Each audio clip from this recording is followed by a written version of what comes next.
Welcome back again to Big Conversations by Ordinary People.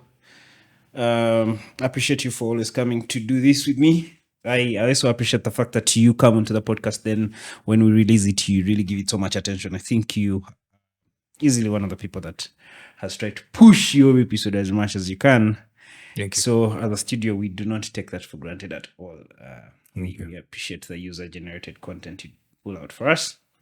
Also, we appreciate the fact that you're always willing to come and share knowledge. Yes. So, tell me, what have you been up to? Take first, do a simple rewind from the last time we met. Yeah. So since the last conversation, I think I've generated quite a number of leads. That's why you see me sharing the podcast videos everywhere. So you're going to leave me with a paycheck. Like we had agreed. Okay. And the reason for that is I remember we talked about the content multiplier, right? And how we could leverage on video to create podcasts, to create audio, to create short courses, to create blogs, to create email content, to create WhatsApp content, right? So it's been a very busy time for me. 2 weeks ago, I made a decision to pull down all my content from Instagram and redo them using the podcast content. And the reason was that I realized, okay, I do have about 14.6 thousand active followers on my platform. But which platform? Instagram. Okay. Instagram, yeah. So I'm doing a test between Instagram, TikTok, and YouTube, and I want to see what is the reaction. No TikTok? I do have a TikTok account. That's about 1.2, and I want to take it to about 100,000 at the end of the year. 100,000 to 100,000, thereabout. And the reason is that I've noticed the demographic is changing from, okay, we have C-suite people who make decisions, but we have their children who can recommend you to the parents. Mm-hmm. We have friends who know these people, Yeah. who know their pain points, who know their problems, that can recommend to them your solution. So I realized, how do you have a mix of both, that your content speaks to a teenager, speaks to someone in their 30s, but also speaks to someone who is 40 and 50 and above. So the reason I pulled out my content was because I realized I was testing a thumbnail on IG, thumbnails that people click on. So if you go to Fusi Thembekwayo's page, for example, he's made his page very interesting, that most of his content, 99% is video, right? And for a reason. And if you observe, because people consume more video, right? Exactly. Yeah. And I realized his page grew from 1 million to 1.5 now in less than a month. And when I did the same, I realized my inbox was flooding with, oh, I've seen you on IG. Oh, no, not spam content. Actual people saying, I've seen you on IG. I like your content. I like this information. Can we talk? Same thing happened on TikTok. And I said, okay, if this one thumbnail is working well, how about if I redo the entire thing and see what that brings about? So that's what I want to do. I'll focus on YouTube tomorrow as well, using the same content. I'm just going to use snapshots. So apparently with YouTube now, the thumbnail, if you add text, if you caption in the thumbnail, there's a bigger chance that it will be accepted quickly by the algorithm, and there's a bigger chance that it will show up more if your thumbnail has some bit of message of what's in the video. Yeah. Also, like we had talked about, maybe the chapters breaking down, so that someone can, or AI can really recommend, because of the different given chapters, then AI can then recommend specific interests to specific individuals depending on what's like a match, right? Yeah, that's true 50%. Why I say true 50% is there's a gentleman who reached out to me. I think it's TJK or TKJ Foundation, one of the two. So he's got a very interesting YouTube channel. I think it is about 1,400, 1,500, 2,000 subscribers. And his question was, how do I turn these into customers? Right? So much content out there. His videos they're those with a very, very captivating thumbnails. Yeah. Now, when he asked that question, and I did an analysis on his channel, I discovered what you would say are chapters. For him, it's scattered, right? So you'd have maybe one episode of a podcast come back after like 30 others have in between there. So it's scattered. You find this, you want to follow up. But also the fact that YouTube and Google specifically are doing something called H.C.U, helpful content update, right?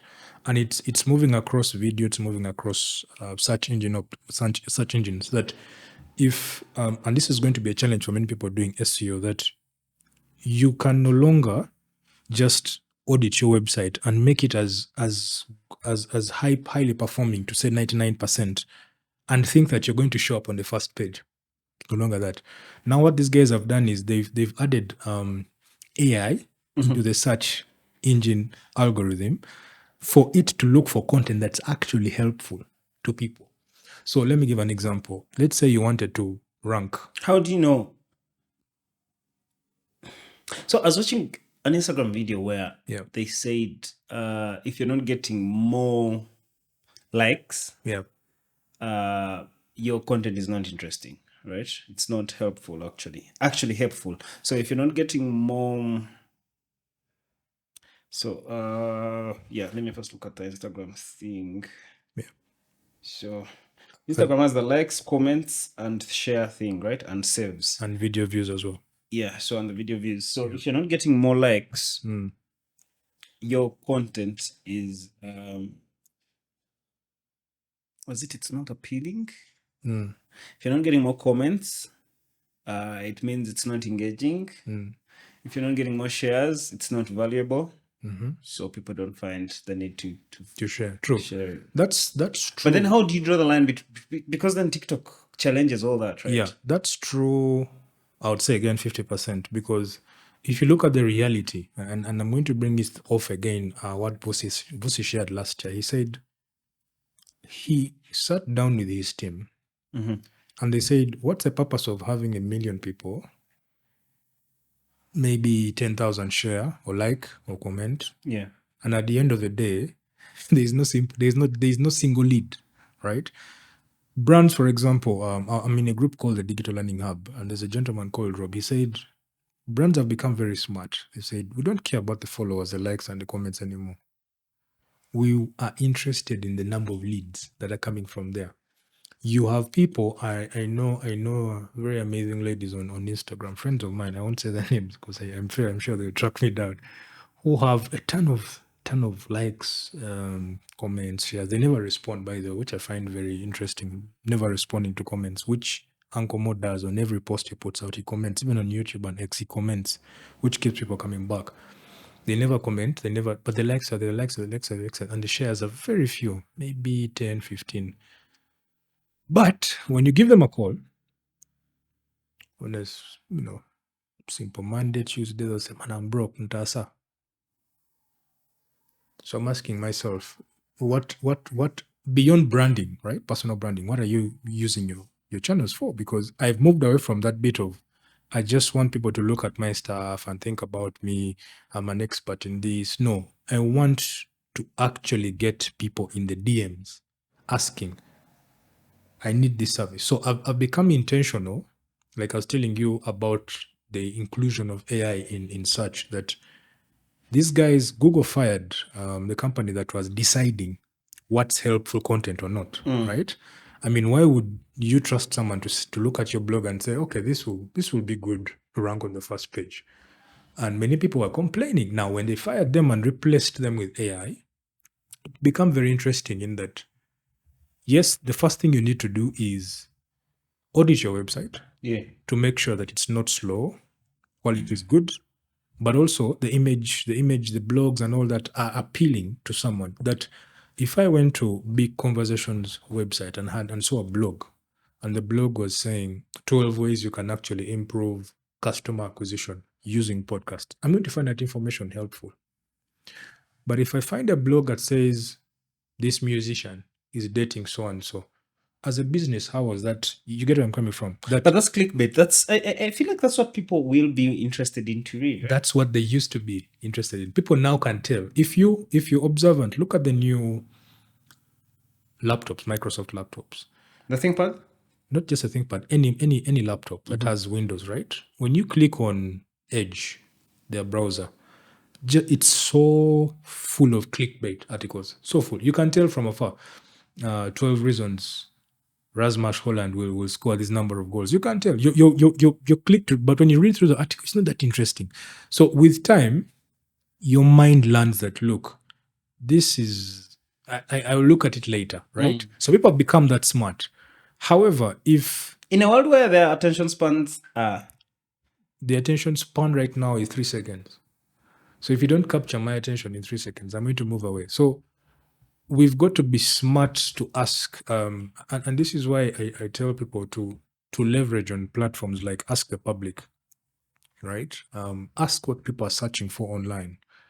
Then use that to break down and create content basing on that. Yeah.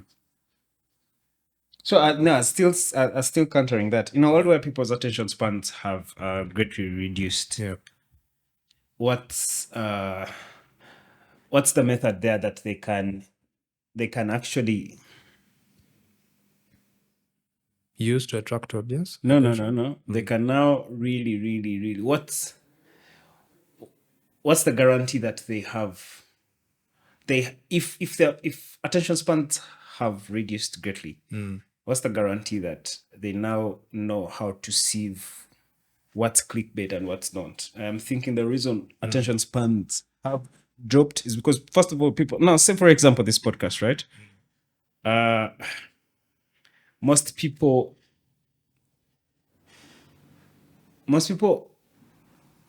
the culture of listening to the long form podcast is growing, so I don't want to really shit on the people that are putting in the effort, but still there's a big percentage of people that are really just interested in the bites, right? So I get so much feedback about the podcast of someone, I really watch your podcast, but what they really mean is that I really watch your WhatsApp statuses that have the bits on the podcast, right?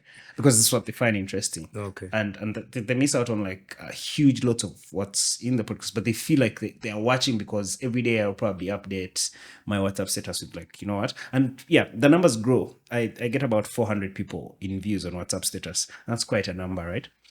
Yep. So I am sure 400 people view my content every day, and that's just one platform. But I know that they don't consume it lengthy because then I look at what YouTube is showing me, right?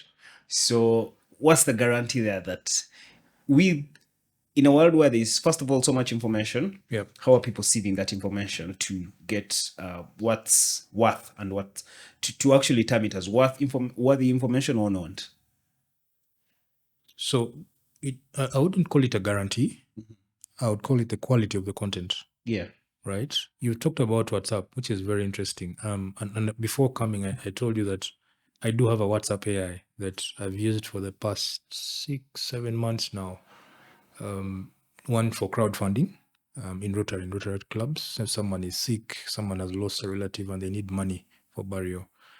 And all I need is a list of people who are on WhatsApp. It could be a list of Rotaractors, Rotarians, who I know, who the club knows, or who the person knows. And what I do is I get, I create a WhatsApp account, right? And then I attach it, I connect it to the AI, put in the contacts and send a message. And you receive it as if I was speaking directly to you, not like a broadcast. I actually put your name. Hey, Keron, how are you doing? Like, and we've had success with that. So when you talk about bites on WhatsApp, I would rather have a bite to the link to a YouTube channel. Also, the thing with that though is whenever you use another platform to direct traffic to another platform, there's a chance that platform is going to shadow ban that content. Yes and no. Because Twitter does that. Once you with new Twitter, once you add a link that directs traffic to another website, there's a bigger chance that that's going to be shadow banned a bit. They won't prioritize, the algorithm won't prioritize it. This is why they have extensively put the blue, where if you pay for it, you get all these other extensions in service, right? So yeah. Then how would you explain people like Uncle Mo, who's repeatedly sharing links to his YouTube channel? Yeah, but you really see that the conversion is not. It's not there. What he gets on Twitter is not what he gets on YouTube. Yeah. So to answer your question, I think it's about the quality of the content, the quality of the people who are viewing the content. Which brings me back to the conversation, the first thing I talked about, which is the quality of the click or the quality of the view, right? If I've been running ads from January to date. We've done about, I think I have the numbers here. Let me just show you. We've done about $3,000 in ad spend. And I learned one thing that it's here. I've done about 3K in ad spend. Got my account disabled, but I learned that Facebook still disabled you after giving it all this much money. Yeah, they do that. They do that. So I learned one thing that I'll give it a typical example. Someone reached out to me and said, I'm getting so many inquiries, but these are broke people. It's like, okay. She's getting the inquiries, about 300 inquiries, but they're broke people. I said, okay, explain to me or give me a profile of your previous customer. In other words, give me a customer avatar of how your ideal customer would look like. And they went in detail and explained. And that made it easier for me to pick that data, put it into the ads manager, because right now you can no longer ask Facebook to give you lookalike audiences. They removed that option. So what you can do is be very precise, find that audience and save it, right? And we did that and just targeted those guys. Now, people would say, why would I target someone in Muyenga, Bukasa, Munyonyo, the rich areas? Yeah. It's because the kind of questions, the kind of responses those guys are going to have, as opposed to someone who stays in Wandegea or a slum, are very different mindsets, right? So I heard Vusi one time say, and I'll use him for reference again, that even when he was running ads to his YouTube channel to grow it, he was focusing on a specific quality of people, not just people who have watched, no. Because he knew at the end of the day, I have a business to run, I have employees to pay, how then do I get quality people? People who are going to ask questions, people who are going to go to his masterclass, people who are going to view his YouTube channel and recommend to others, that the shares would increase, but people who would go to his website eventually. Because when you look at YouTube, the way he structured his YouTube, follow me here. If you want to book me for speaking engagement, click on this. And many people are clicking on that, which also brings me back to after you've gotten the quality people, you need to now share quality content. Meaning, you remember I told you I pulled down my Instagram. Why? Instagram content. Why? Because I realized people were, much as they were not clicking, they were watching more. When you go to the phone and look at the numbers, people are watching more the YouTube, the podcast. So I said, how do I then structure it in a way that when someone comes to my channel, like, okay, this looks interesting. Meaning I clickbait them with a title. Yeah, right? so you have to like use a very good hook, right? Very good hook, but in it has to be related to the content, but also appealing to the person who's going to. There's one I think I talked about, the case of Coca-Cola and Tesla, what you didn't know, something like that. Someone said, wait, I know Elon Musk, and what is this guy talking about? And they click. So that, and I don't do traffic redirection to other platforms. No, I just leave it there because what I want to do right now is build as much quality content as possible. Then later on, thankfully now we can run ads to Instagram to grow the accounts. I'll just decide I want this number of people and I'm going to spend that money to grow the account. So right now, Yuvatam is running ads, right? On Google, on YouTube and on Google. Yeah. But when we're running ads on weddings, right? Yuvatam is a production house, so we extensively do production for even events. Yep. Events and functions. Okay. That includes weddings and whatnot. So, of course, because this is a very expensive business, we are looking at targeting mass markets, right? Yeah. So, in that, we are looking at doing also ads on Google. So, we have done those, but we feel like they're not as effective, right? And when I read that the Google, actually, I think it was the Instagram report, the Google report. So, we'll look into the Instagram report, but I don't know about Google. I think Kenneth told me that Google said that once you run an ad, it will be effective.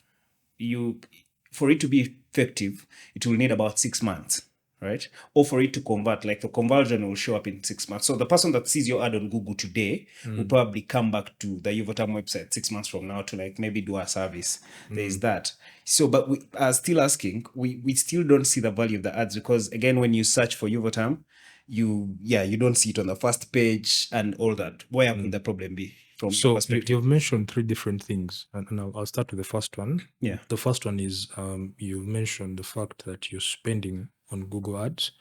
Second is the value of the Google ad. Yeah. The third is search, right? So I'll start with the Google adverts themselves. Now, you need to understand advertising platforms in this way, that if you are running adverts, they're what you call traffic temperatures, okay? Cold, warm, and hot. And I'll explain it also using another framework called the SSF. When you're reaching out to a cold audience, much as they've seen you on Twitter, you're reaching out to people who go to Google to search. These are people who will take roughly 12 months to make a decision. 6 months is even a very, very short time, 12 months.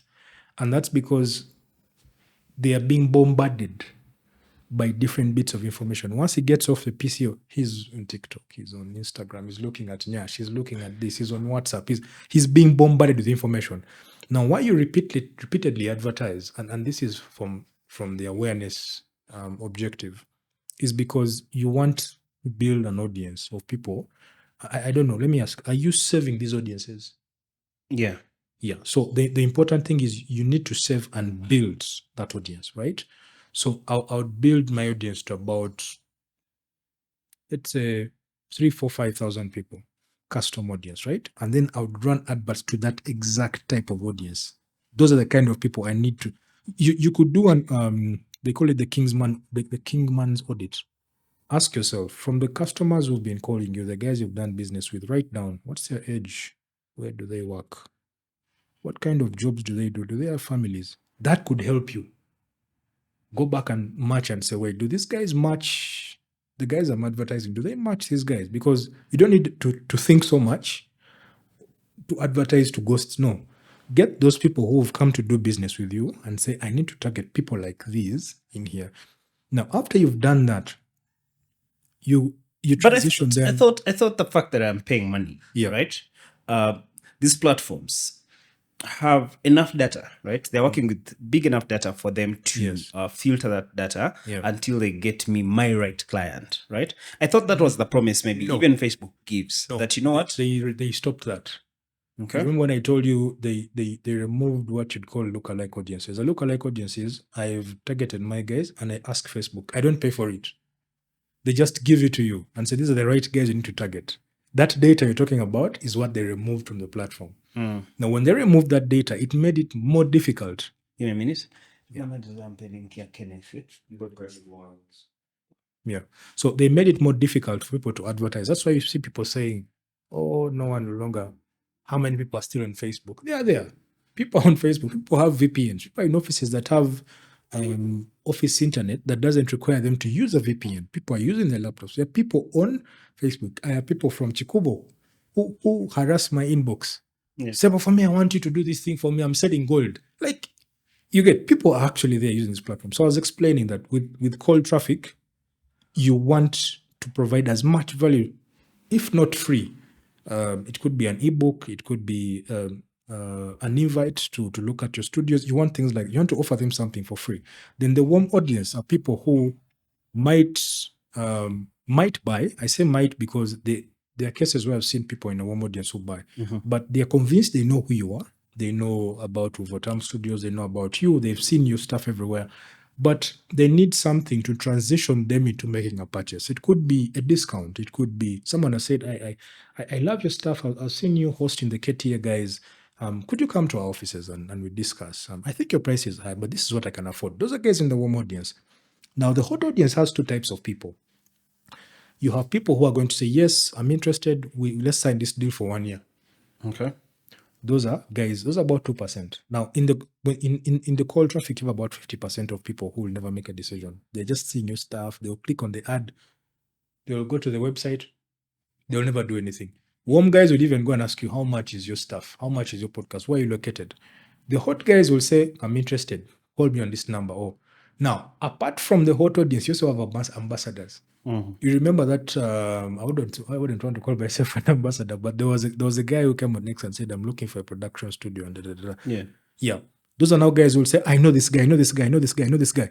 They've bought from you, they've used your product, they've consumed. Actually, I was very impressed with one. I think the doctor somewhere, but they're into exports. I have worked with them about 4 years ago, but then I saw them recommend me, but on the basis that I have seen those guys release every day, week in, week out, and I like their work, which is, maybe exactly. Ambassadors. Yeah. Now, there's only one company in the world who have mastered the art of moving from cold traffic to the ambassadors, and that's Apple. Apple. Yeah, because for Apple, for them, they understood the audience. But also because they've worked with such a heavy marketing budget, right? Yeah. So Apple banks a lot of real estate in people's minds that it is the ideal product, right? It sells the cool, the wow effect in movies, in music videos, in songs. So how they do their advertising is really, really interesting, right? So when you're growing up, you'll probably think the iPhone is the better phone. Even when the Google Pixel has such a better camera, you'll probably have more fun with it and whatnot. Yeah. But because it is attached to cool, there's actually YouTube content about Android and iPhone in the USA, and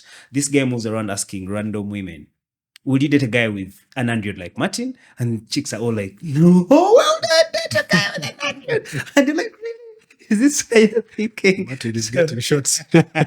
So it just gets complicated. Yeah. But because Apple has constantly marketed, right? They're at that level. They're more like Coca-Cola. You never really see the value in it. But when you're very thirsty or you're very hungry and you're at a restaurant eating, somehow your meal will be better with a Coca-Cola. Yeah, because you've seen the happiness they have sold in the ads over a time that maybe I am from this long, stressful day, and what can maybe spike up my days, a Coca-Cola. Because this has been in your mind for so we can't ignore the fact that but yes, they have achieved that level where you holding an iPhone is more reason enough for another guy just to being an ambassador. Now they use Let's look at the numbers, which brings me to the Super Bowl Bowl event. There's something called total addressable market, right? How many people have you done the numbers of how many people watch podcasts in Uganda? So we're doing a survey. Yeah. I put out an Excel sheet with Colin Osimwe. Yeah, and I don't know how many people are doing podcasts, but at least I know how many podcasts are now in Uganda. Like I have an estimate around that. Okay, the people that were able enough to like submit in onto our survey. So yeah, but also to like really, we're going to start running spaces on podcasting. So maybe would try and come to a sense of which people are listening. But then also I don't know how to get that actual data of how many people. It's actually very easy. You can actually ask Facebook and Google; they'll give it to you. It's actually there. But then people consume this podcast through Apple. Spotify. Even Apple can give you that information. If you're nice with them. I think I saw someone who released the report. I'll see if I can share it. Yeah, but beyond the buzz, a Super Bowl ad still worth the price tag. Yes. And also, they are. How do you measure their return on investment? So let's do a simple calculation, right? Asha, right? There were about, I'm just looking at the adverts. There are about 5 adverts. Yeah. I saw. I think I remember the first one. I don't remember the rest, but I remember booking.com. They say the average American travels for fun, for holiday, 20 times a year. And the Super Bowl had about 155 million viewers, right? Now, booking.com paid, not paid, the cost of having a 14-second ad was $7 million. Now that's just paying for the advert, right? Yeah. But you've got to look at talent and production costs, which could go for about $2 million. You've got to look at costs of paying the actors, the movie stars, the celebrities. That's about another $2 million. You've got to look at the costs of roughly it comes back to about 5 or 6 or 7 mil USD. So you're investing about $14 million. And you're asking yourself, how do we get the ROI? And this is where I think TV stations get it wrong. That you approach a restaurant and say, we can advertise for you. And the guy is convinced. You say, we have this posts, placements on the TV. We have, what are they called? I don't know. There are terms they use that whenever this comes up, it will show up. And I think... Pullbacks, pushbacks. Yeah, something like that. Something rolls and, all that. But one of my mentors, who's Sabri said, how you should address it is how the Super Bowl guys do it. So you have 155 million people, 155 million eyes, viewers on the Super Bowl. You're watching Asha, Alicia Keys, or watching whatever is going on stage. And you're saying, the total addressable market is 155 million people who are watching. So that's your market. That's what you're playing with, right? But ask yourself, what is the conversion rate of someone viewing the Super Bowl and actually coming to say, I'm interested? It's about 0.01 to 2%. That is a national, in the US, I don't look at the numbers for Uganda, but if you look at the US, it's 0.01 to 2% conversion rate times 20, right? Then that is how much, those guys have. It actually comes down to about between $15 to $20 million a year. So they spent 14 mil, they've gotten back $20 to $25 million a year. That is how they get the ROI. So let me tell you, in 2012, right? Yeah. Volvo countered the Super Bowl ads. Yeah. So Volvo, I think, was the only car company that did not advertise with Super Bowl. So, but it ran a streaming campaign online on Twitter, I think. Yeah. So and yeah. So when it ran the campaign, it told. So the campaign was that for every ad you see for every time you see a running ad on Super Bowl, just go to the hashtag. I think the hashtag was something like "give my person a car," something like that. So give my person a Volvo. Yeah. So every time you see a running car ad pass, just go to this hashtag and recommend someone you think deserves this Volvo, right? By then in 2012, I think it was a 2012 Volvo. Yeah. So where of course they had more traffic than Mercedes and everyone else that was running ads on Super Bowl. Yeah. Right. So how does the Super Bowl and TV ad then adopt to such streaming tactics, which it can be? Because Volvo won there. It had over, I think, 1 million and say 15 people, right, on their hashtag, which was like the greatest. It's there. It's such a badass marketing campaign. How many were viewing? Maybe it didn't even reach a million, but because I don't have those facts right now. Yeah. But I'll send you that ad itself. Let's say a million. Total addressable market here is 1 million people viewing the ad on X, on Twitter at the time. And what is the cost of a Volvo? Let's say the Volvo is about 40 million, right? So ask yourself, times 0.01% or 2%. Yeah. That is how much ROI they have from the investment they made. Because if you look at conversions, I've seen people advertise on TV and people get inquiries. But again, it comes back to like you talked about, production talent, but also the infrastructure, the tactics. If you I see this guy there's this very famous Chinese comedian who is in movies, marriage comedies and all that. He was used to advertise chicken. And the thing made a lot of money, more than actually what they... Jackie Chan? Not Jackie Chan. There's another guy who's... I forget the name. But he's a very famous, up-and-coming comedian. He's in those sitcoms, and he was... The campaign was beautiful. Again, Super Bowl. Everywhere he was, there was chicken. He would wake up chicken. It was chicken. I think they were advertising. I don't think it was KFC. I think it was another brand of chicken. But those guys invested... 10 mil plus the cost of advertising for 14 seconds. And what they will make in a year, again, you multiply the cost of the chicken times the conversion rate, which is about 0.01% to 2%. You estimate that, times how many people actually eat chicken in America in a day. Those numbers are gotten by people who swipe their cards, the companies that have that. And then you look at that in a year. Right? You don't look at it in a month. They're looking at that in a year.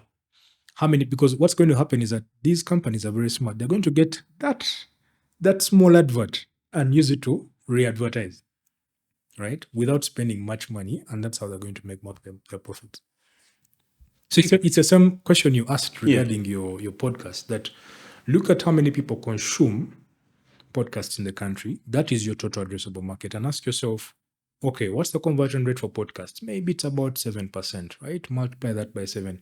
How many people would actually buy this in a year? So multiply that by 365 days. That is how you're going to get your money. Because now you're now working backwards and saying, okay, if I'm going to make $150,000 in 12 months, how about in 1 month? How about in 1 week? How about in 1 day? That now helps you break down, who do I need to address in this podcast? That is the customer avatar that you need to target in your adverts. Interesting. Yeah. So back to the Meta and WhatsApp ads, really. Yeah. First of all, is the buzz around the WhatsApp ads justifiable? So the targeting is bad. I will tell you from experience. I've spent maybe about $100 on them, and I wouldn't use them right now because there are a couple of things you need to first have. One, they ask you to create a WhatsApp business account from Meta, right? If you don't have already a one, but if you already have one, you just need to connect a business account to Meta. They're basically using ads from WhatsApp to the Meta audience, right? Now, if you don't have an audience, you've never advertised, it's useless to you. You'd be wasting. Wait, so there are no unique opportunities they offer as WhatsApp ads independent? Not yet. They at the moment they're saying try Okay. for as low as $1. When you see something for as low as $1, they are still in the testing phase. They want to get feedback from communities.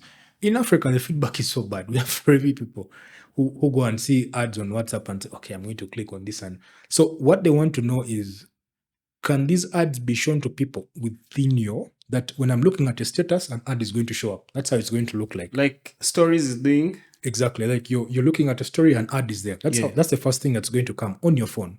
If you don't see anyone doing that, just know people are not using the WhatsApp ads yet. Then also the ads are going to go to Meta, they're going to go to Instagram. So that means small businesses definitely benefit from if they've advertised before. However, if you don't have a business page, right, like a business page, and you're running your adverts are going to go to your people in your WhatsApp status, your people who are viewing statuses, and someone say, why is this guy advertising shoes? They'll click it, will take them to your store.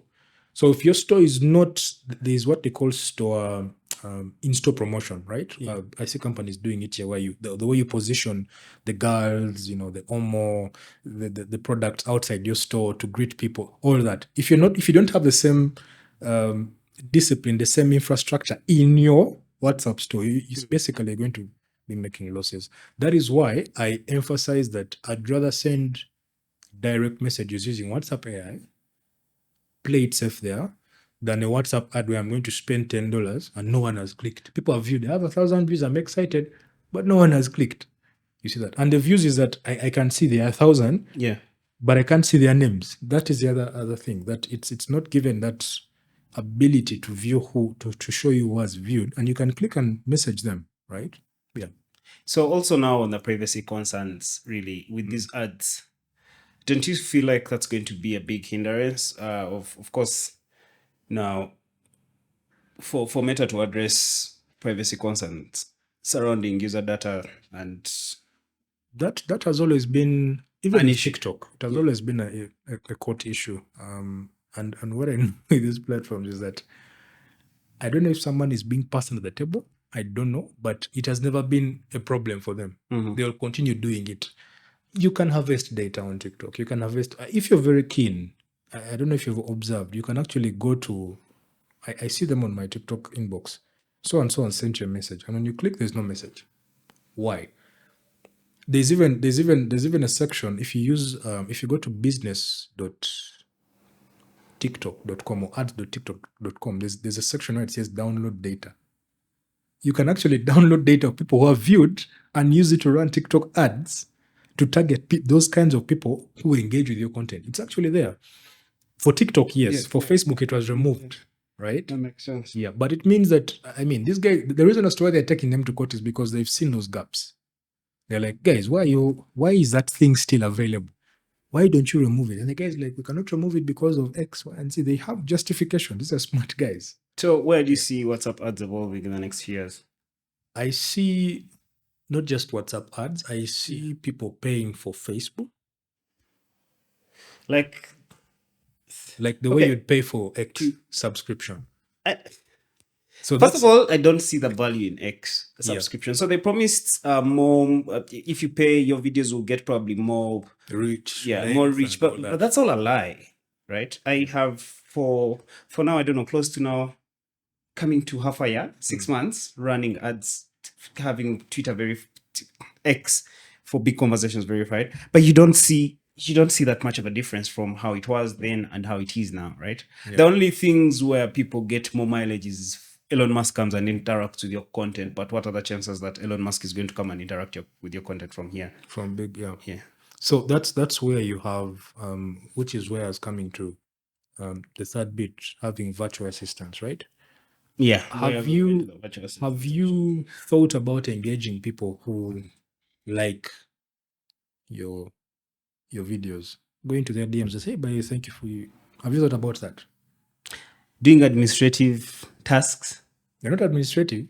Using VAs to do your... Yeah. Like, no, what I'm saying is, let's say we've run an ad. Do you feel like that contributes to like strategic growth? Yes, it does. It does. How? Why? Because if you're constantly engaging me, there are people who comment on something and I go and say, hey, by the way, thank you for following me back. I do it a lot on X. Thank you for following me back. Someone has maybe engaged with me on LinkedIn. I do it. Oh, thank you for engaging with me. I do that for a reason, that those guys have taken their time. They have invested their time to look at your content. Ask yourself, why would a busy guy like Uncle Mo respond to every single comment on X and YouTube? Ask yourself why. It's a strategic thing.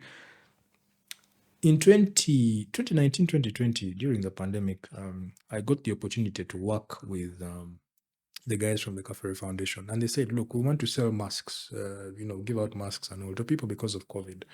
We have celebrities. There were about 12, 15, Linda De Navio. I had, what's his name?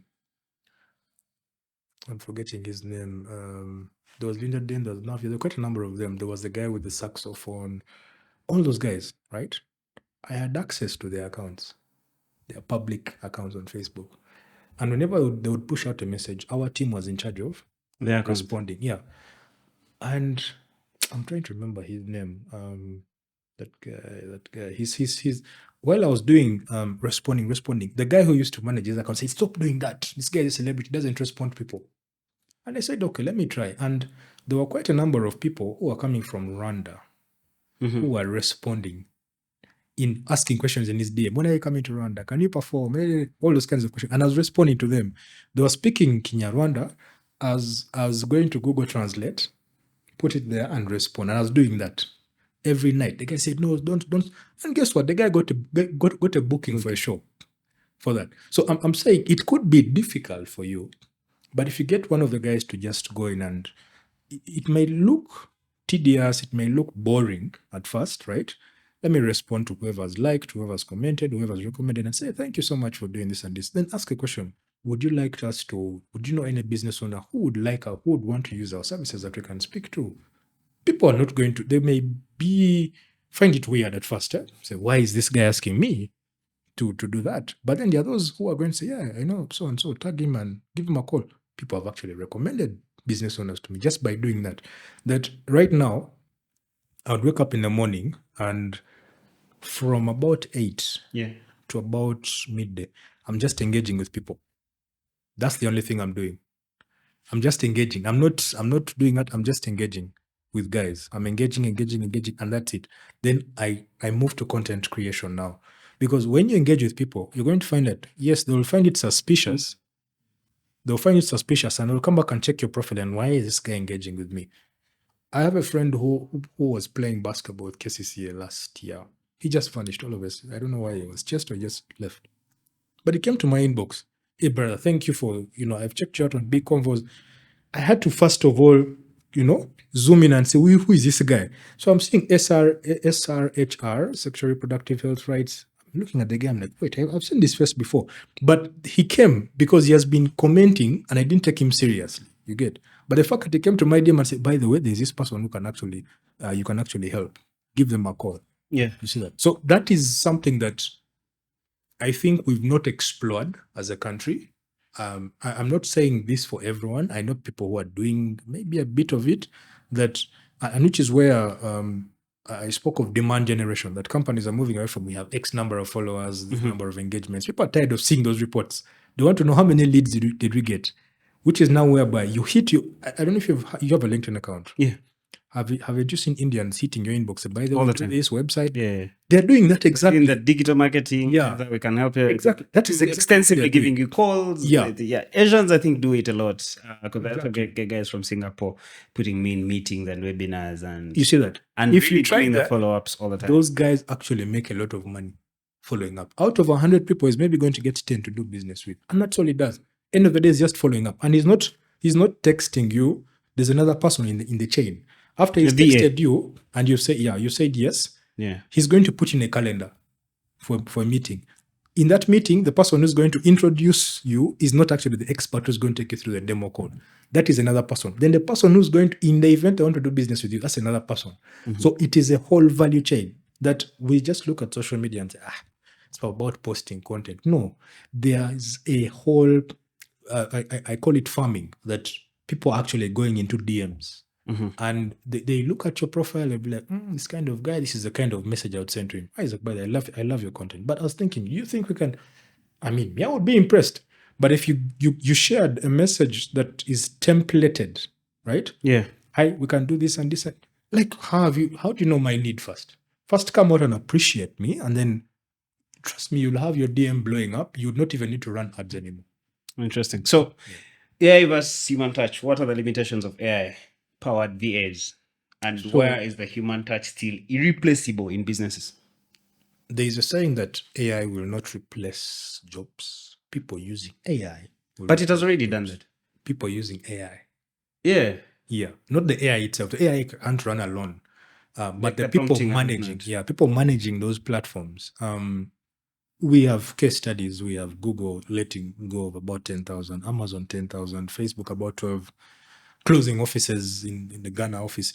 It's because they've realized we don't need, for example, when you had a problem on X before Elon took over, you'd have to wait a while. Shadow banned accounts, you'd have to wait because there are human beings in there who would say, but she looks like, no, we can't let her, we can't unlock her account. Now an AI just, leave alone even that.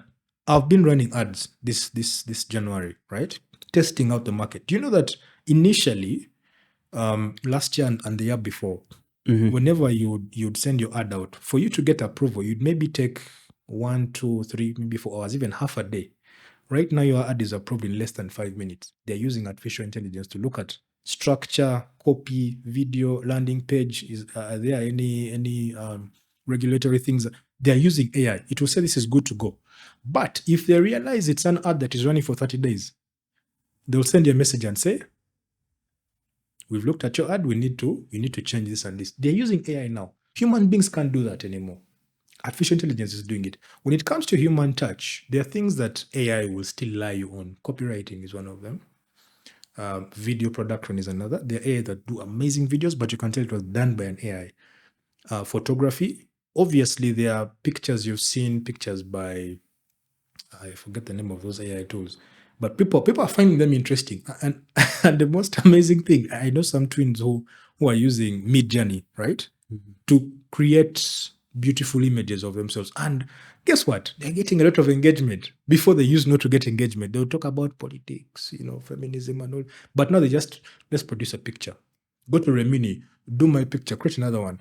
And I inboxed one of them and said, man, you guys are really choking us this time. And she laughed and said, thank you. Guess what? It has made her excited. So about replacement, I think it's still going to happen.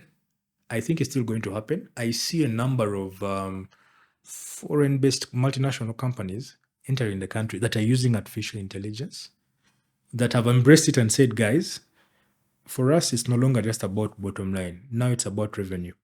Okay. There are companies that don't care about how slow you do your things and things like that. They want the revenue to increase. And they're saying, as long as this can get us there much faster, we're going to use it. But in the event that this goes wrong, can we have that one person we can reach out to? I see telecom companies do something called loaned labor, whereby Airtel has a problem and they know that there's a guy in MTN who can solve that problem. So MTN loans that guy to Airtel for a specific period of time, get the problem solved without sharing trade secrets, and he comes back. They do that a lot. So even with companies, companies are now investing in courses, artificial intelligence courses. People can build prompts and all that.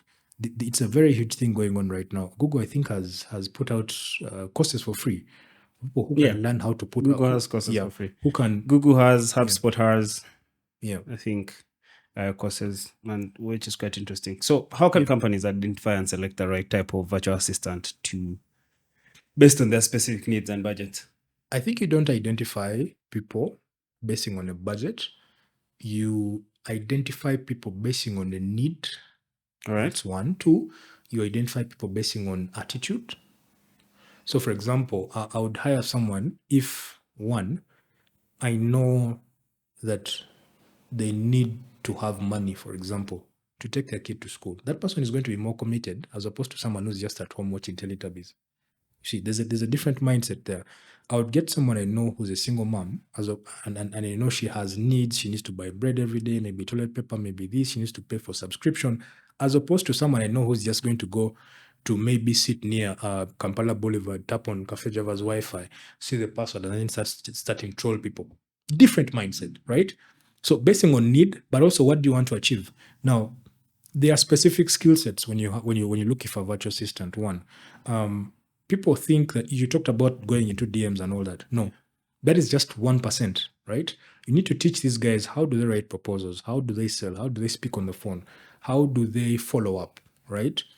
Can they do operational tasks? How do they sell to you just in case this guy is not around? In case I'm sick, I'm the founder of a business. Can I trust a virtual assistant to take over? How do they send follow-up emails? How do they identify? How do they run adverts? That is an entire thing a virtual assistant has to do. In that, at the end of the day, if I'm Karen, all I need to know is I have guys, someone called it the SEAL team model, that I have guys who are attacking from sea, air, and land.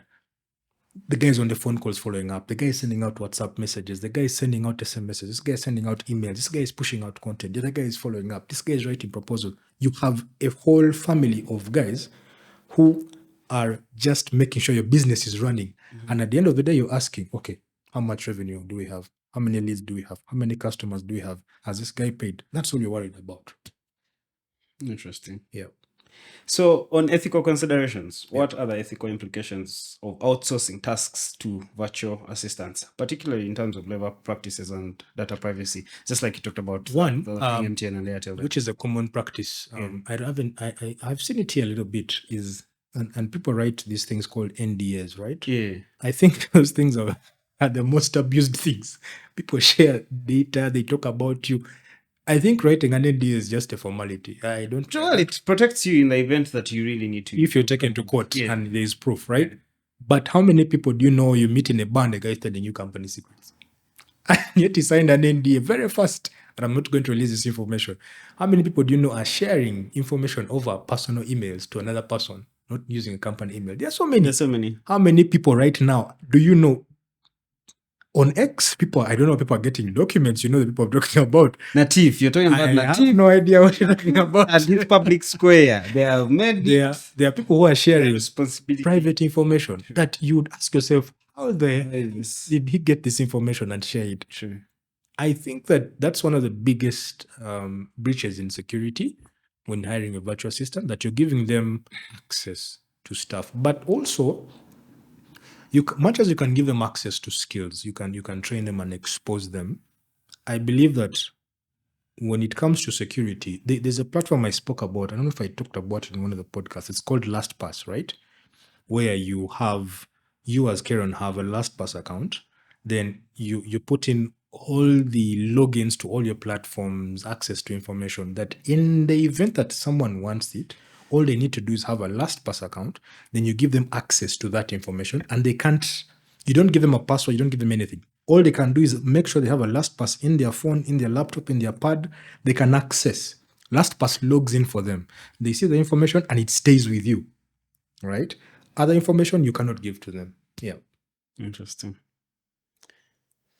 Okay.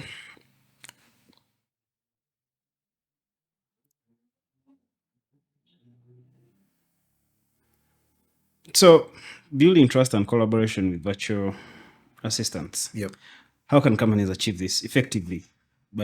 How do they effectively integrate VAs into their team cultures and ensure seamless collaboration with the staff? Employees? Yeah. So one of the things is I see most of my mentors do is team building activities, right? You get your current team, you get the virtual assistants, take them out on a trip, let them bond, let them gel. Let them get to know each other, what this one does. That's the only way you're going to do it. Otherwise, the habit of sitting in a meeting in a boardroom and saying, this one does this. Let me tell you for a fact that people look at virtual assistants as competition, as job insecurity. This guy is going to take my job. This guy is a threat. I need to fight him. That is why you find people fight. Employees fight every day. Supervisors fight. There's a lot of name calling. The best way to get them to bond is take them for team building activities. Okay, so how do you feel about current Twitter under Elon? Okay. Yeah. Say also using Twitter as a tool and X or whatever, using it as a tool to say for an economy and a country like ours where maybe governance is still not admirable enough, right? But using a platform like Twitter to say seek out for social justice. Say a thing Tony Natif is doing with Public Square, where he thinks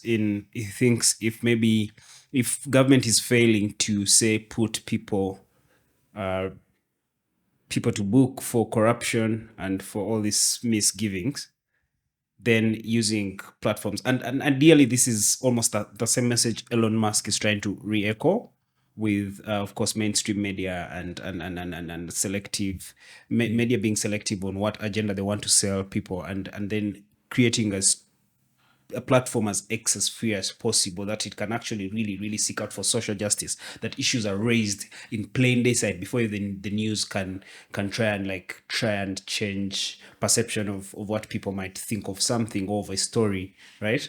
So for you, what do you think about that? What's your perspective on that? I'll share it from a user perspective, but also from an observer's perspective. Are you aware that if a video is too nice, if the conversation is like the conversation Spire puts out, right? Look at the number of people who have bookmarked it. If there are more bookmarks, that is going to stay on record. Yeah. However, if you're not, people take advantage, misunderstand the verification badge. If you're a verified user, do you know that your information can stay there for even 3-4 years? Okay. That if there's actual proof, right, people can summon and say, but there's proof here. You said this and this. People can actually use that in court. But if you're not a verified user, and you can take this to the bank, and you try to access content of yours maybe 3 years ago, you'll not find it there. There's something about verification that they say that you can actually extend or what, but when I try to access content of 2 years ago, I didn't see it. Like when you try to scroll, there's a bar where I think just stops. But as a verified user, it's unlocked. I say, wait, what is this guy trying to prove? So one is about verification, that if you're a verified user who's making a complaint or trying to front social justice on a particular individual institution, that record will be kept. If you have proof, verifiable proof, that information will be kept. But also, the other thing is that look at the institutions that you're trying to report. Look at the country. Look at our social justice system. It's not the best. I would say it's almost the worst, because I know worse countries than in terms of social justice. But it's not the best. You have obvious, plain eye, broad daylight stuff that has happened, and people have not been taken for prosecution. And then those who are lower in the chain, are prosecuted for times and stuff. There's public shame and everything. They still hold office. I know countries whereby even just having a dirty tire. Andrew Mwenda went to Rwanda. He shared that experience. He went to a construction site and moved to the city when the tires were dirty. He had to pay a fine. You see that? That's just the tires of the car. Such countries are very strict, that even as a public servant, and I'm told in Rwanda, the police have a circle, right? That if you're arrested, there's a commission for that individual. So he's on sale, he's on commission. He's actually looking for wrongdoers. And which is better, right? Because in Kenya, they do it, but then you're just making the police rich. Yeah, they look for public servants. So if we had that kind of system, that kind of accountability in our country, that you have been exposed and there is proof on X as a platform, and that can be used to warrant you for prosecution in court with actual proof that, I don't know where Public Square is getting their documents from, but I think they have people somewhere.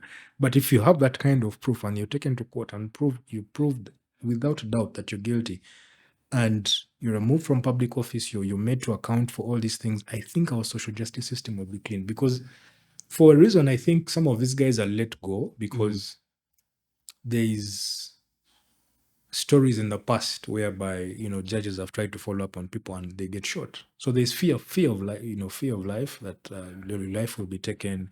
You could be poisoned. You could be shot on your way home. We've seen stories where prosecutors are shot at the gate. There's that fear, definitely. So someone would rather go to court, present the case, and they delay the thing. Yeah. And the guy moves on. But X as a platform in certain countries would work very well. I think here, why aren't we monetized on X? How come creators? How come I'm not getting paid? How many impressions have you garnered? Well, none. Because there's a limit. Okay, the guys that have impressions, how are they getting paid? Are they getting paid? Yeah, they are. But they're getting paid, I think, through PayPal and Stripe. Yeah. Stripe does not work here. If you don't have a US bank account registered in the US and you don't have a Stripe account, it won't work here. So they're using basically Stripe and PayPal to make payments. I don't know if PayPal has been authorized to do transactions in Uganda yet. I know there was an issue with the regulator for it to work. But the guys in Kenya are getting paid. I know people who are getting paid on Stripe and PayPal because they have a partnership with the banks. It's more open that side. So if you get 1 million impressions, you'll get paid on PayPal and Stripe, I think after a certain day period. In Uganda, still, it's a regulatory problem because PayPal and Stripe is still having issues coming here.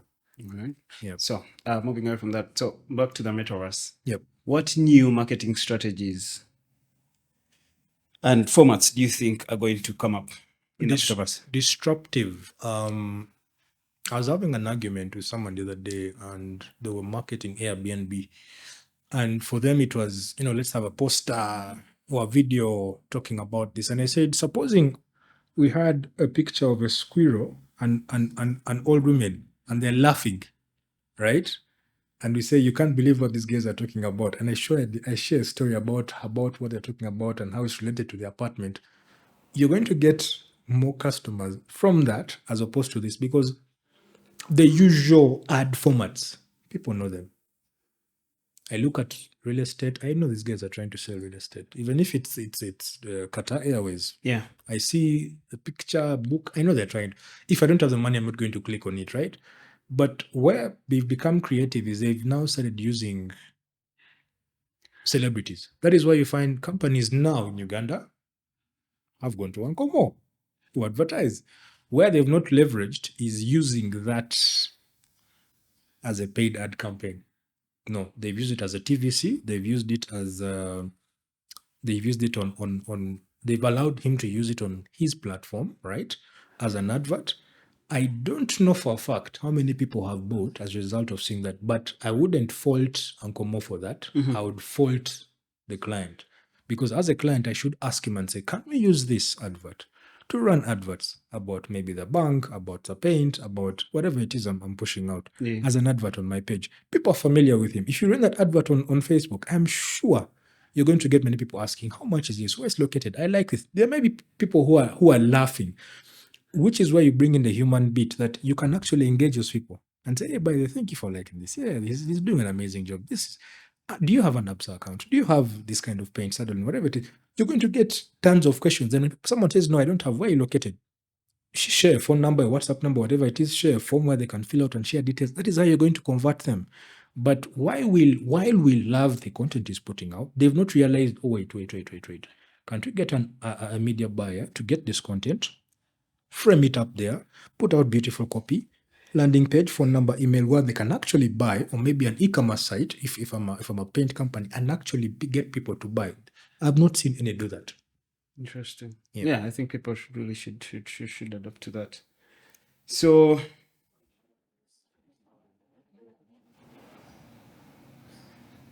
how can brands prepare for marketing in virtual worlds like this Decentraland and Sandbox? Do you know about Decentraland? Yep. And Sandbox? So before even going there, I think we need to embrace virtual reality.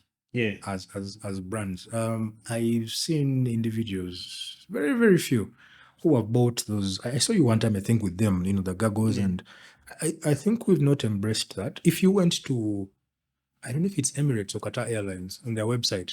They've added it there, right? Take a tour with us, 3D into the plane. And when you, I mean, even on my laptop, when I go in there and I click the mouse, I can actually turn around and look at the seats. I can turn around and see the window. I can move closer to the window and see.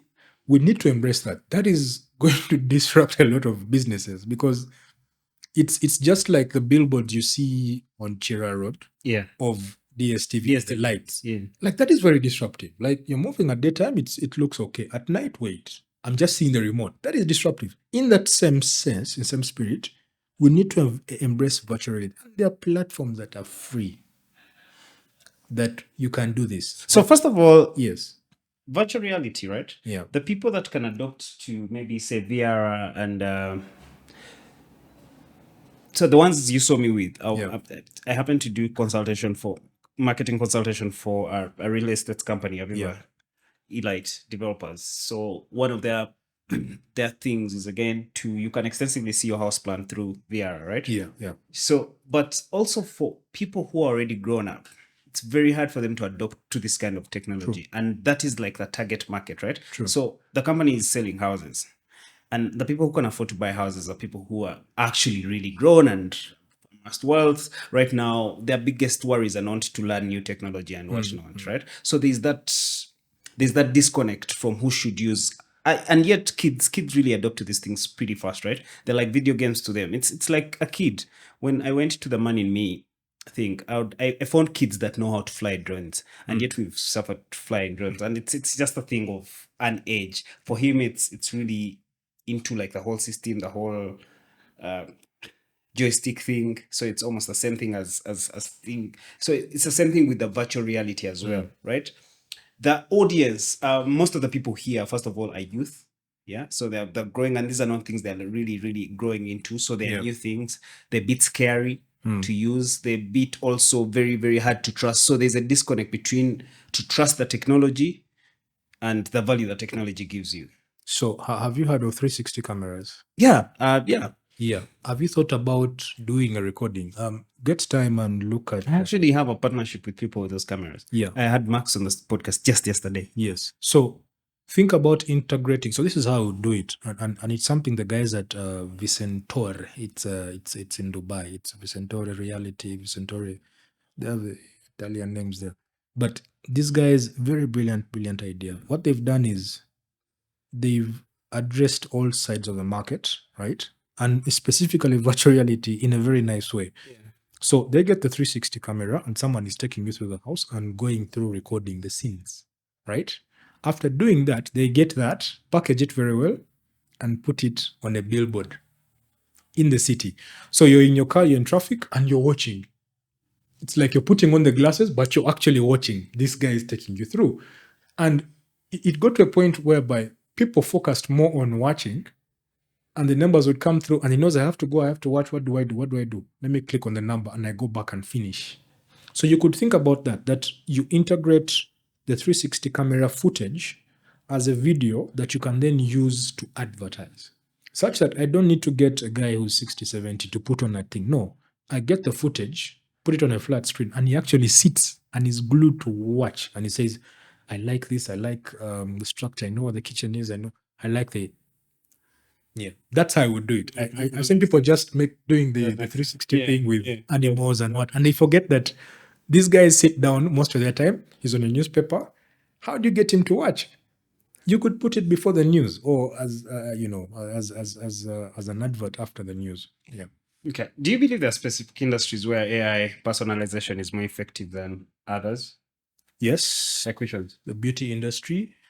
Beauty is something you cannot cannot lie about. You cannot make someone look too but they do, man, with their foundation and whatnot, with all these fancy skins and but if you got one of the, let's say, Miss Uganda, Miss Tourism girls right now, took her picture with makeup done and took the same picture and put it in Midjourney. Midjourney is going to get a more beautiful picture than on a makeup. Yeah, so you'd say, let's most people most use Midjourney because still the platforms, and this is to show you that these platforms are not refusing the use of AI, because if it looks good and it's getting more engagement, please bring more of it.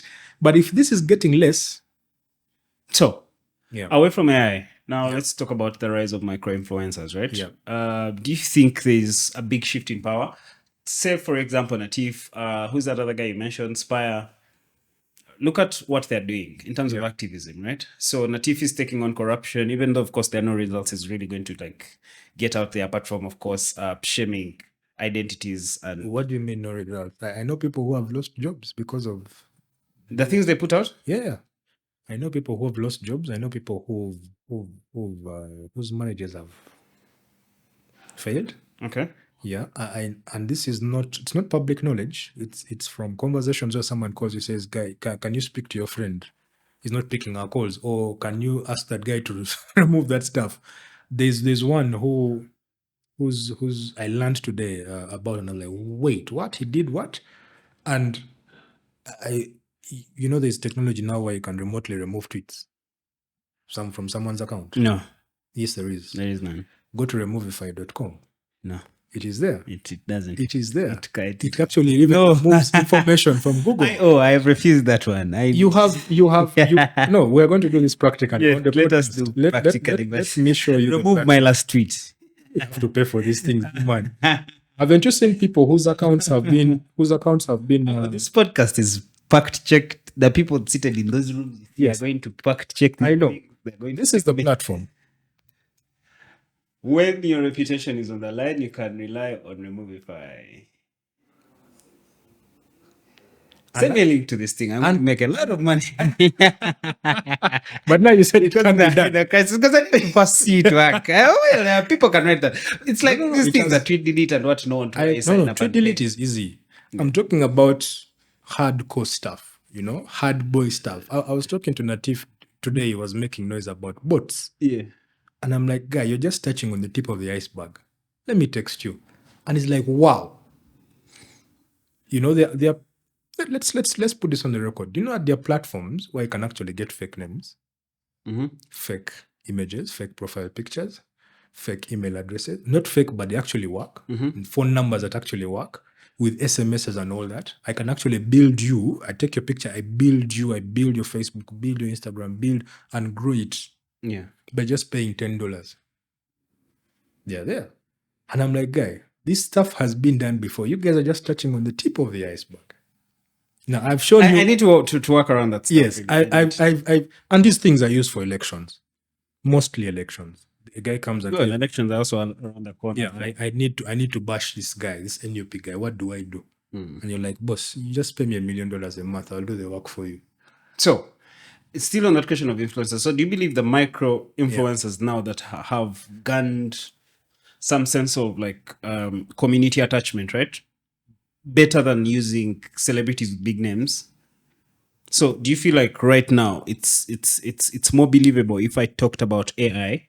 Because again, I'm into the video world, the content production and whatnot, than say than Jumia paying Chameleon to talk about their product shopping. Don't you feel like it would be more better if they used me as a macro influencer for that? One, I host a podcast. Do I have an active Twitter? Yeah, some sort of thing like that. Do you know that there are people in boardrooms who still believe in followers? Yeah.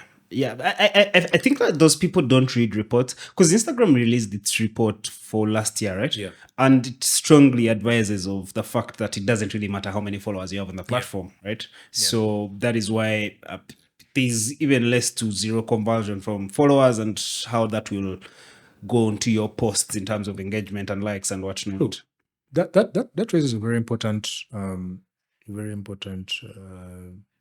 discussion, because if you look at the environment again, the advertising environment, you'll notice that certain brands have not advertised as much as, or have totally not advertised at all, as was last year.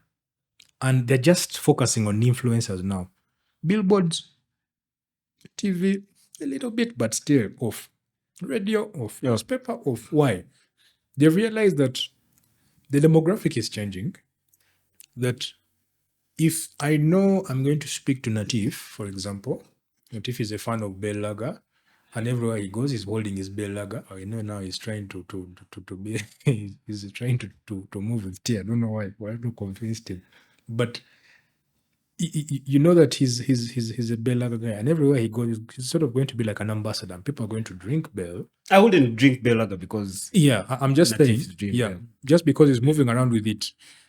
And he's a whiskey guy. He's more of a whiskey guy. Yes, but you're going to find that there are people who are going to say, just because I've seen that, there's a saying that you need about 33 touch points of advertising before someone makes a decision to consume your product. Meaning that every time he comes out to do something, your mind is going to be at some point touched to say, I need to buy that. I need to buy a beer because I have at some point been bombarded with images and all that of someone who has it. Yes, it's true that those, I would take a bet, right, to use micro influencers. But I would also use the case study of companies like Mercedes, companies like Amazon, that use micro influencers, but get access to their accounts, right? And run advert.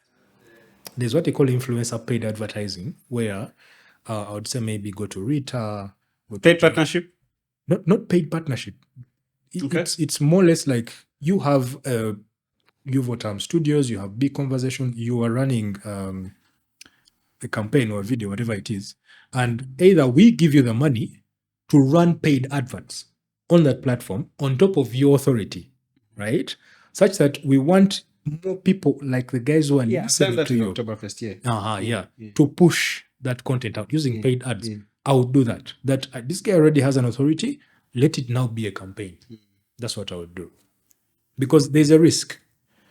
Yes, you could be an authority. You could speak about a subject. It could make noise.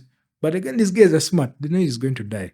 They'll move on to the next thing. So what you want to do is consistently make the noise trend. True. Yeah. So I've also seen a lot of feedback, right? I've also had non-creators give me some feedback on this podcast on length, things like that, right? Yeah. So I find that cliche. Sometimes I just blast them off. But I've also seen other creators say, where guys are saying, hey, this influencer is not doing it right and whatnot. Why are they using this person? So how can brands collaborate with creators while maintaining brand integrity and control? It's in the contract. You have to be very, very specific in the contract. There are people who've lost contracts because of a specific behavior. There's a very famous girl. I will not say her name, but you know her. She lost a contract with Sheila Gashumba? No, she's an influencer. Please say her. I think I forget her name. Mithia? Yes. Yeah, with Swangs. Yes, and there were questions. The thing is, it felt like Swangs was eating so much into her money. Exactly. Not just money, time, attention, freedom. One of the girls, one of the famous celebrities talked about it, who also left that I didn't want my... Irene. Yeah, I didn't want these guys were over, don't do this. They were managing everything.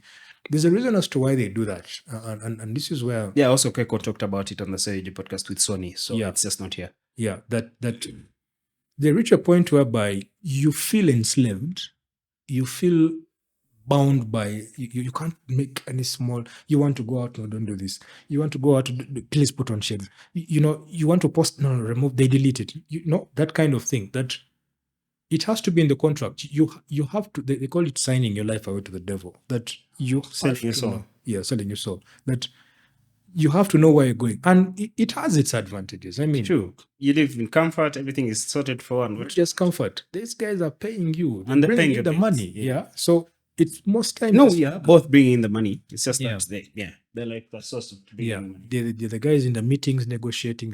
You have to have... There should be a balance of both, I think, for both. But you see, when someone hires you to be a brand ambassador, a celebrity, and they want to work with you to push something, they've seen something in you. Maybe they want to leverage on your followers. They say, hey, wait, Mithia has about 500,000 people, 150 on Facebook. She has X number on Instagram. We can leverage off that. But these are the conditions that if we want to do this, let's do it together. Let's discuss it. How do you feel if we did this? Mm-hmm. There should be that discussion. But most times, it is the name, that brand, it's a famous brand. What do? They just sign. They see the money and they never take time to read. I think... So what are the legal and contractual considerations for these creators? What can they consider before they sign these things? You should have a lawyer, first of all. they should, I think, even if it's pro bono, you should have a friend who... Okay, I really am for the fact that you're supposed to pay professionals. Yeah. Yeah, to get out of it. But some of this information is really, there's no... I have some beef on lawyers. True. Right? But you need them when you're buying bars. When you're buying bars. In fact, they're your best friend. I would want... Hey, man, those guys. Yeah. So, I don't feel like that profession is that relevant today, right? Mm. So, knowing my considerations as a creator, yeah, I feel like these are things I should know without just knowing a lawyer who's just going to help me interpret a document. True. Yeah. So, what are some of the things I should know that? So do I want to buy into my freedom like this? Yeah. There is something in law called covenants and restraint of trade, that there are things that you shouldn't do that will compete with your current client, right? So a covenant and restraint of trade could be that if we hired you to work with chicken tonight, you shouldn't go ahead to work with a certain chicken today, which is just 50 meters away, because they're doing the same thing, you're speaking to the same audience. And which is where I've seen influencers struggle, that they don't sign contracts that are certain, they'll sign the small monies because they say, no, I need the daily income to move, to buy airtime, data, to feed, to all that. So they'll sign a minimum contract that will accept them do certain things. That's why they will move around with any brand that comes, like Himalaya. But where you have a big brand like Swangs, right, speak to you and say, look, we are going to pay you 2 million a month. We want you to push out any other, the artist, whatever it is that they come through. We'll even help you with the copy. We'll give you the images, the videos. Please share this week, because we think that is our target audience for this person. And you're like, yes, 2 million. You're not seeing that bit. You're like, 2 million, sign. Then they start now. In every contract, there's and any other business. People don't pay attention to that part. They say, no. But they say you didn't read this part. We said you should push this person out. But did you know that this person is a competitor? Why are you promoting them? That's where issues start. So I think lawyers, in every negotiation, have a lawyer present. Give them, guys, most of the lawyers we have are litigation lawyers in this country. Tell a guy, say, by the way, I have like $100K on me, $30. Why don't you come and sit down in this meeting and advise me before I make either a wrong decision or I make the very best decision? Please come and advise me. We're sitting. So, because as a lawyer, lawyers are very smart guys. He would negotiate with his fees included inside there. So instead of giving you 2 mil, we'll do 3.5 or 2.5. As you're trying to shout, the guy is holding you and say, "Go, Sidika, this is the deal, right? 2.5, you know that for every month, you may be going to give him that 500K as protection. In case the brand comes and makes noise, you say, no. In the new contract my lawyer amended, there is another clause you guys also didn't read. That's how you get protection. That's fair enough. Yeah. Do you feel like the creator economy is a sustainable model for both the brands and the creators in the long run? Yes and no. I'll say yes. In an economy like ours? Yes and no. Yes, 40%. And I would think there is a popular series I am watching. It's called Sanyu. On PMM? Yes. Every day I go home, I will watch, I think it's Prime Magic. There are two channels, I think. I'll watch this one and I'll go and watch the other one also. After this one has good and done, I'll watch before I watch the news. For a very good reason. I think Nawiso has nailed it when it comes to that niche. She has nailed it for me. There's another series on Palm Magic. I forget the name. I think it's about these guys, invested in the real estate, the furniture, the makeup. They did so well. The acting is pristine. But when you look at series like Sanyo, there's a lady, she's a friend of mine on X. She's called, I think, Rachel Nduhuchire. Brilliant girl. She's doing the guitar. It feels so real, right? I would put in money in that series and push it international. That is a series like Yellow, the girl in the yellow jumper. Yeah. It feels so real. It feels so real. And when you look at series like that, where you can tell they had so many cuts, right? Director cuts, but because they had to nail it, you understand where this guy wanted to take the creative economy in terms of in terms of quality. Yeah, because there are plays that come out and you're like, man, even me I can do better. Then you look at the obviously when you look at the music industry, I give massive respect to people like Ali Alibahi. Quality in everything he does associates with the best of the best. You look at Swang's Avenue, they've taken their time to pick out whether it's a but also PR. Yeah. Flying, right? Swang's Avenue has been here for how long?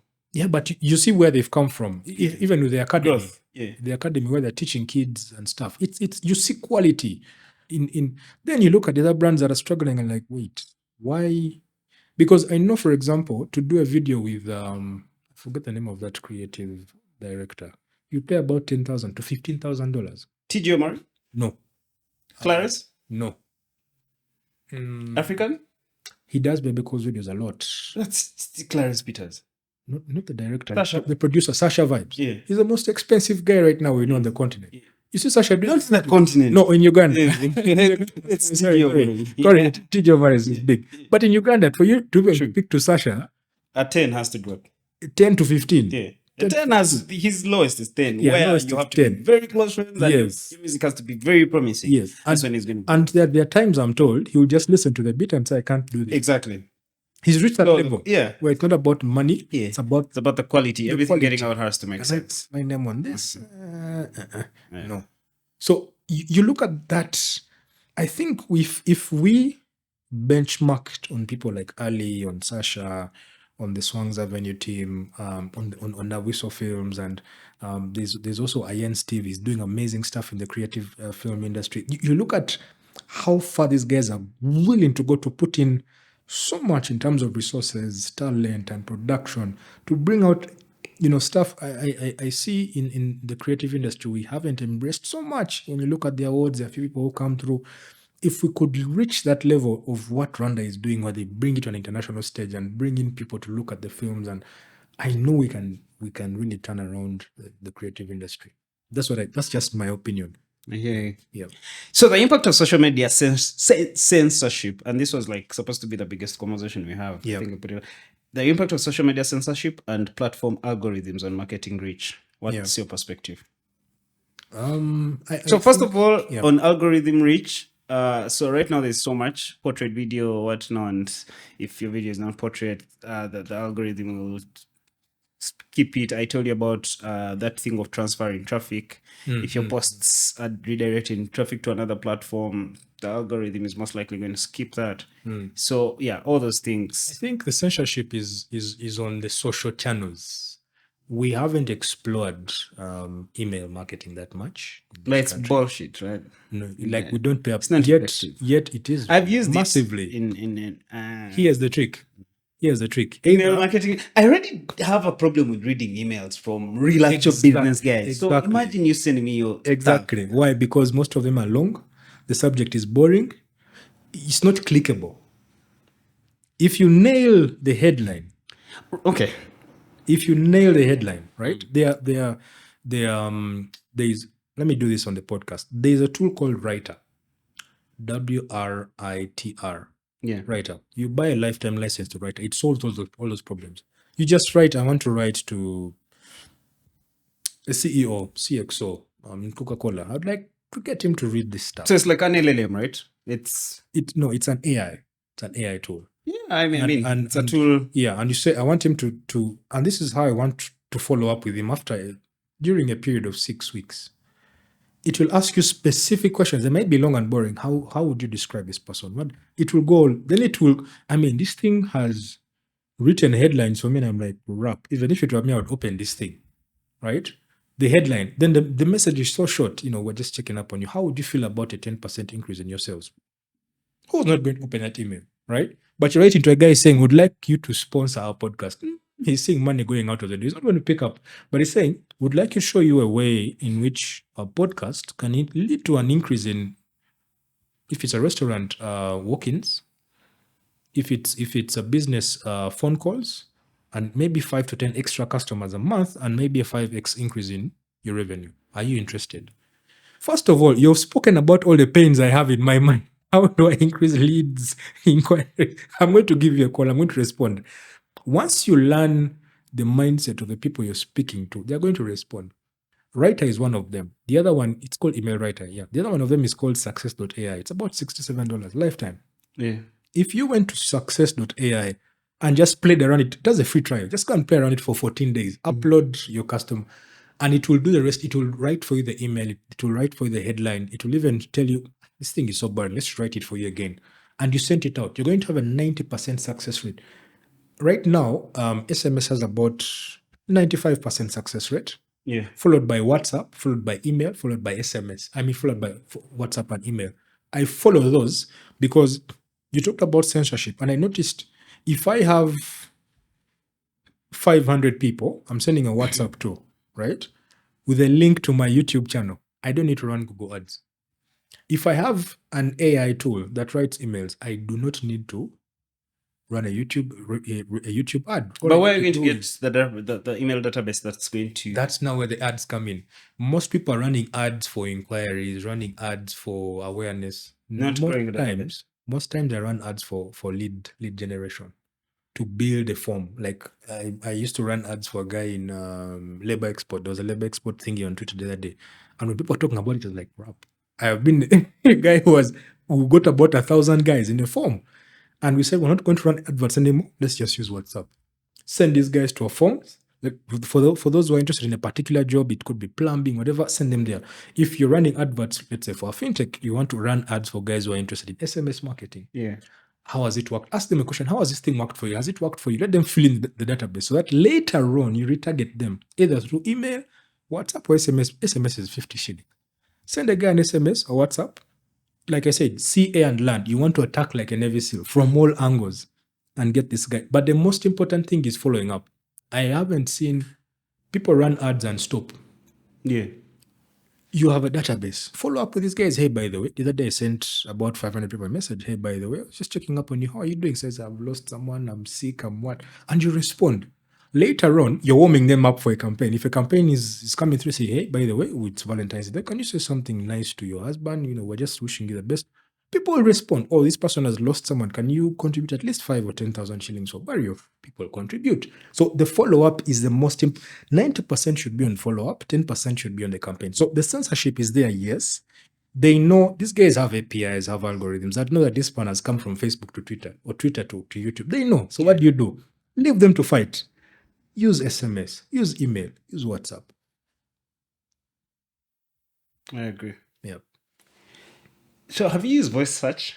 Yes. What do you think is its implication for search engine optimization and content marketing? That is the next stage at which we are moving. If you look at companies that are doing search engine optimization, they're moving away from typing to talking. You've seen Alexa and all that. Yeah. You just say, hey, can you find for me this? Sure. That's going to be the next stage. People underestimate Google's steps of cutting a contract away with the guys who are verifying if your content should be readable or rankable. They are moving to voice. They are moving to video. If you searched big convos on Google, guess what appears? The first two things that appear, Twitter and YouTube. That tells you something. People are listening as they're watching. So video and audio is going to be the next thing. That's why it's very important for people to... Actually, even for music, you do realize that people watch music than they listen to that music more now, right? Your song will do better if it has a video, it has visuals on it than just a bigger banger audio now. Yeah. And it's why you remember the conversation I had with you about subtitles. Yeah. That when I added subtitles to the content that you produced, the inquiries increased because someone is busy. Maybe they're on a Zoom call, but they're watching. Okay, what have you said? I'll pause. You write this. You need to contact this guy.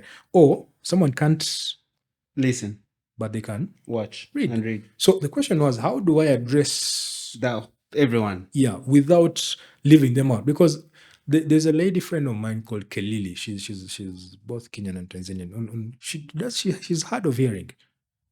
But she says, I read your videos every day. I said, what? It didn't make sense. I read your videos. Then I said, what did she mean by she reads? She said, I look at the subtitles and she says, don't call me, I can't hear.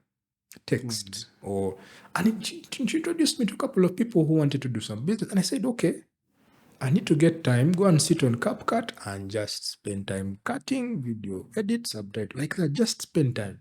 But we are so impatient. We want to, it's done, produce. We're not addressing. Remember total addressable market? You find a way of fitting in everyone. I hear you.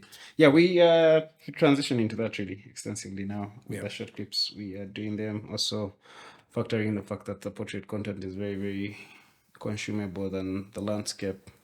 So also the convergence of online and offline marketing experiences. What's your perspective?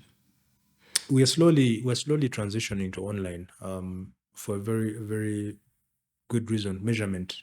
But in a country like ours, where also internet penetration is still a challenge, is it ideal to completely do away with offline? No, it's not.